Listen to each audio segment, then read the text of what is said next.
That's what we're going to do. We're going to mark off the highs on the RSI and then see how they relate on price. What time is it? I got to get to class. Right? So we got our highs. We got our high, right? This is why I like going live. I mean, it's cool to come through and talk about stories, and I like to come and teach. I like to come and teach so y'all not in the dark, right? I like to come and teach so y'all not in the dark. So you got a high, a lower high, and a much lower high on a weekly perspective. On a weekly perspective, right? But you got a high, and a much higher high on the weekly perspective.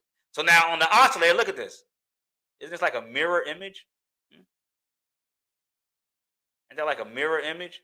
High, high, high, low, low, low. What does that tell you? That tells you that there is weakness. Now, another chart that I've been looking at over here, right? Here we go, right here. Here it is. Here it is. Here it is, right here. Right? Hold on, let me open this up. Now, let me put you back there. Let me just get let me just get rid of this real quick momentarily. Real quick. Let me get rid of that real quick. Now, what do you have here? You have a long-standing trend line. Long-standing trend line right here. Right? And I have that bearish divergence marked in. Now, history tells us, and remember, everything is not always true and exact. It's not always going to play out the same. But, right? Yeah, demand is still king, 100%. Every time we've seen a gap, we've come down to retest this channel. Right? You see the gap, you come and retest. See the gap, you come and retest.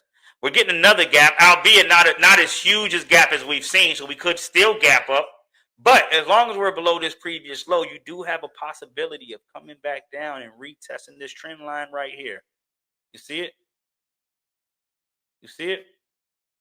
You do have a chance of coming back down and retesting this trend line.